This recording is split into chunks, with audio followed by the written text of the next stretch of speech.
doing something a little different from usual for this review. I'm splitting it into two parts. Later on, I'll give you my final verdict. How wanky does that sound? But for now, here's a wee snippet of how I feel about Final Fantasy VII Remake. There are a couple of reasons for this. Firstly, I've only put about 10 hours into Final Fantasy VII Remake so far, and while I don't think you absolutely have to see the credits roll before you know if a game is shite or not, I think this game deserves much more time and attention from me. But as well as that, these first 10 hours have been so mixed, from the highest of highs to the lowest of lows, that I really don't know what to say about Final Fantasy VII Remake yet.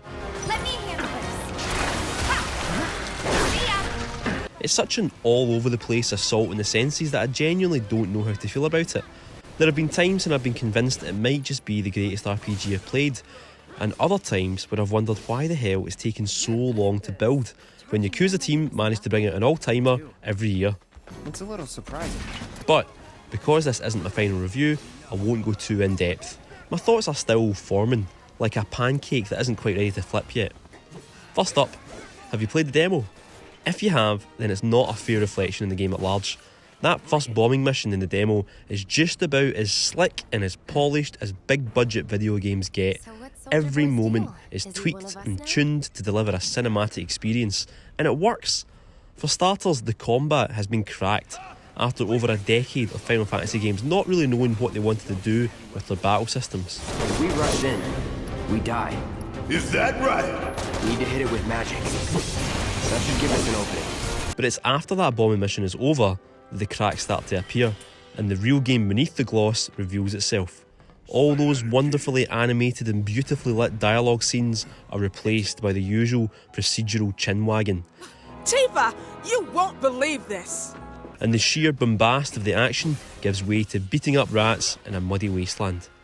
The first town, the Sector 7 slums that no doubt every Final Fantasy VII fan has been dying to wander around in glorious HD, is a bit of a disappointment at first too. What was once a little map screen with a couple of shops and Tifa's bar is now a massive sprawl of shanties, shops, hustle and bustle, but it feels a little bit like a film set. The reliance on typical video game side quests doesn't really help erase the feeling that by splitting Final Fantasy VII up into episodes and focusing just on Midgar with this first game, Square Enix are repeating the same mistakes of the Hobbit films. Give it time. It's hard to describe, but there's something beguiling and enchanting going on with Final Fantasy VII Remake. There's a very definite and deliberate sense that the developer's saying, no, let's take our time here, let's live in Cloud's shoes for just a wee while.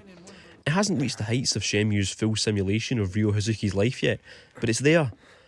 It's in the little things, like giving Cloud his own wee flat with a scary landlady, like hearing locals talking hushed tones about a new mercenary in town as you do more side quests. It's taking time to play darts, or listen to Final Fantasy tunes at the jukebox. It's a shame then that the first couple of dungeons have been a bit of a slog. I won't go into details, and your opinion might be different from mine, but there have been moments during these first dungeons, in abandoned factories and hanging under the disc of Midgar, where I've really felt the urge to turn the PS4 off and do something else with my time. The reason I haven't though, and the main reason why I think FF7 Remake might just be something really special, is because it has the fundamentals absolutely right. Combat and good old-fashioned role-playing. JRPGs tend to either get bogged down in numbers, or they try to hide them from you. FF7 Remake tries to do both, and it ends up working really well.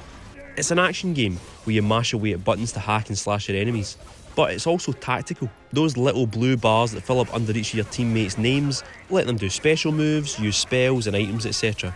It's a great system that has an inbuilt sense of risk and reward. You have to put yourself in harm's way to use normal attacks and fill up the ATB bars before you can do anything powerful, and even if you do, you might use up your only moment to heal, because if you end up with low HP and no ATB bars to use a potion or a spell, you're in trouble. Not only that, but every character so far has felt completely distinctive. Cloud's sword strikes, Tifa's martial arts and Barrett's machine gun all have their own mechanics and little tricks, and I genuinely think everyone will have their own favourite rather than just sticking with Cloud for the whole game.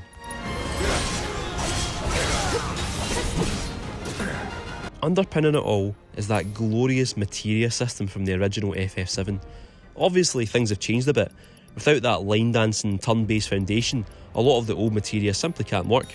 But the fundamentals are still there, and getting a good materia setup can make a big difference. I'm playing on normal difficulty, and there have been a few standard fights that have caught me off guard until I've went back into the menu to fiddle about with materia and weapon upgrades. If you're an old school FF7 fan, that might be your cue to give a sigh of relief. As much as folk have wanted to wander around a living, breathing Midgar, or play battles that look like they come from the Final Fantasy VII movie, the real reason that the original game is still such a revered classic is because it had such a free-form and customisable approach to role-playing. It's early days for me yet with Remake, but the signs are promising that it will be the same. Or maybe it won't be. I'm only 10 hours in after all. By the end of it, I could be thinking it's the greatest game ever, or maybe not. I could be left gasping for more, dying to see the next part in the series, or I could wonder why I bothered shelling out for the deluxe version like the sucker that I am. Either way, I will be making a final review of Final Fantasy VII Remake. I mean, what else am I going to do? Go to the pub?